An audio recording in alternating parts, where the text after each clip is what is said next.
Hey guys, welcome back to the Essex Rotary channel. Thanks for joining us again. In this episode, we're going to be showing you how to seafoam your RX-8.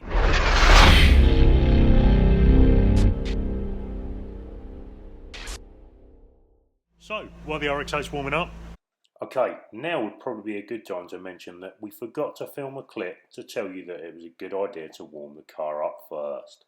Yeah, not off to a good start already. I'm going to take you through the tools you're going to need to seafoam your car. Okay, it's a pretty simple set of tools, if you can call it that you're going to need. Starting off, obviously, the most important item, seafoam. Without this couldn't be made possible. The smoky goodness, essentially. A measuring cup, essentially something to measure out the correct amount of fluid or seafoam you're going to need. A pair of long pliers.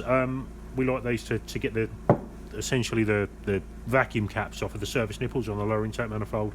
Some WD-40, I'm not going to cover it up, this is stupid, we all know it's WD-40. So you want some WD-40. Generally, we're going to spray that on the service nipples once we've removed the vacuum caps. It's going to make putting the vacuum line, now this is about 3 or 4 mil vacuum line, so it's not very big, but yeah, it's not a very big vacuum line, but the vacuum line, that's what we're going to use, put in the jar to essentially suck the seafoam in.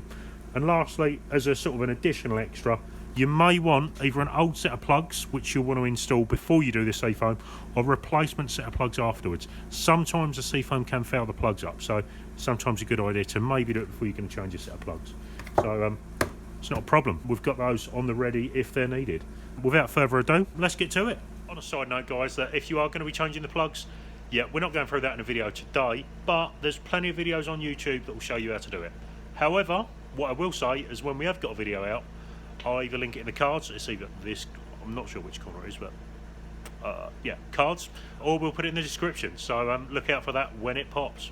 Okay guys, yes, I am crouching down, I'm flying solo today, we've got no additional cameraman, hence why I'm in front of it. So, the car's warm enough, first things first, we're going to get the airbox out, which you can see behind me. The airbox needs to be popped out first so we can access the crank angle sensor. Once that's out, yeah, it's pretty plain sailing. I'm not going to show you how to remove the airbox because that's in a previous video, which we'll stick up in the cards there, and we'll also stick it in the description down at the bottom. So join me again in a moment and I'll show you how to get the crank angle sensor off. Okay, I have just realised the crank angle sensor's a bit difficult to actually video on the car, so we've got a parts engine here. Yeah, it's quite grubby, hence why it's a parts engine, but essentially you're looking sort of engine block, front main pulley. The crank angle sensor is actually located just down here. So this item here, essentially what you need to do, you've got a small clip at the back which you want to depress while pulling the crank angle sensor away. So this place here, push and away.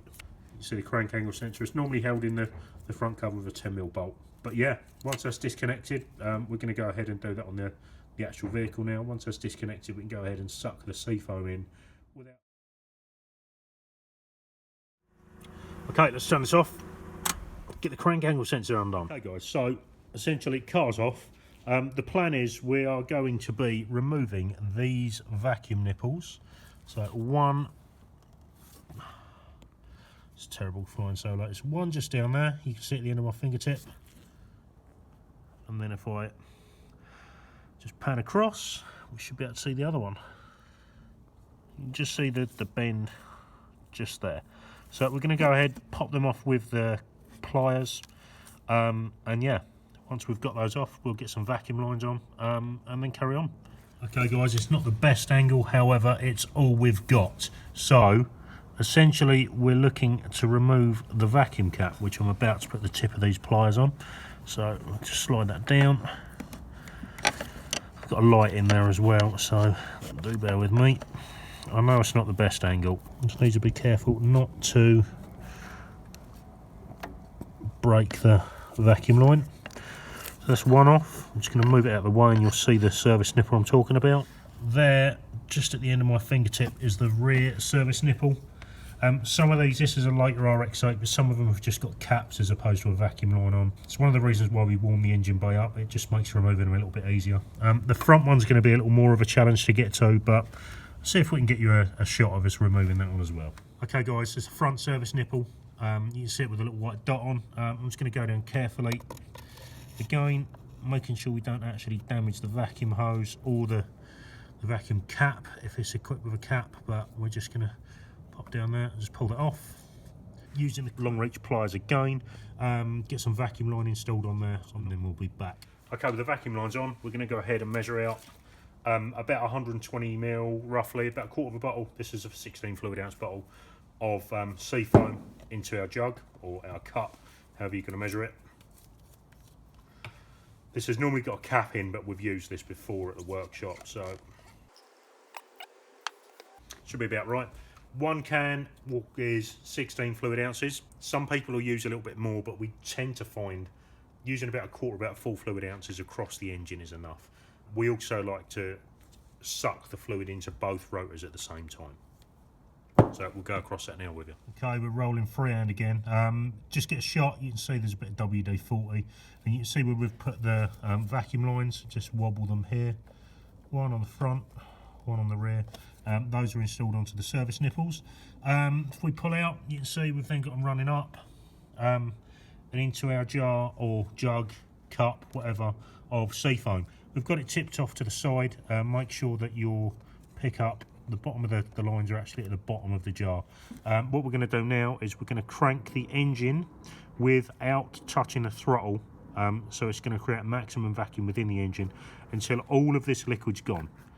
Once that's done, we'll crank it a further couple of cranks to clear the lines, remove the vacuum hoses which we've installed, replace the stock vacuum lines or vacuum caps if your car's equipped with them, and at that point it's time to leave it to soak and do its thing. Okay, at this point we're going to grab hold of the vacuum lines, ensure that they're in the very bottom of the pot, okay, and start cranking the engine. We normally like to do it in bursts, so maybe 10 seconds maximum. It obviously depends on how quickly it's going to suck that fluid in, but yeah.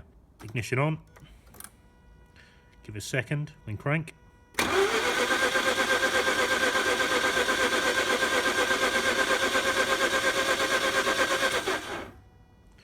Give it a second to rest, crank again.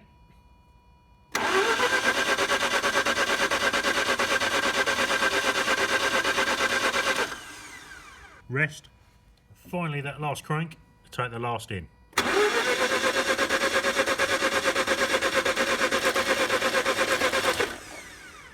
it a second and crank it one more time to clear the lines. And that should be done.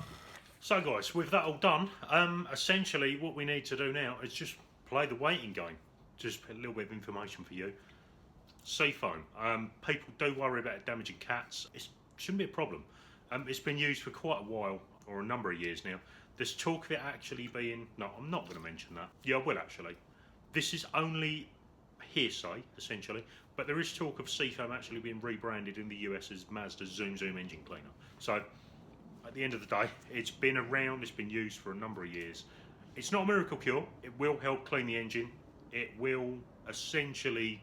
If you've got carbon buildup which is contributing to low compression within your engine, it can help clean the carbon out of the engine, and as a knock-on effect, potentially increase compression. Obviously, if it's wear and tear cause the low compression, it's not a miracle worker. It's not going to put metal on your seals. But if it is down to carbon buildup, this can help. And we have had customers which have actually said to us, yeah, they've actually noticed a difference after it's been used.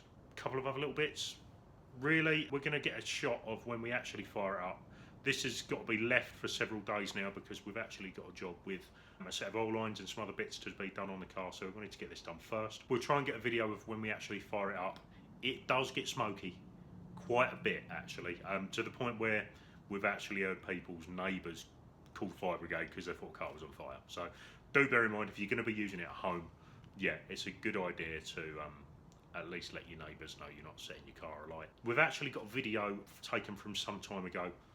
I'll put it up in the cards. I can never remember which side it is, but I'll stick it up there. It just shows just how smoky the car is once you fire it up with a Seafoam. We'll get you a video of us firing it up and the subsequent smoke if it's convenient. So yeah, hopefully we'll see that again soon.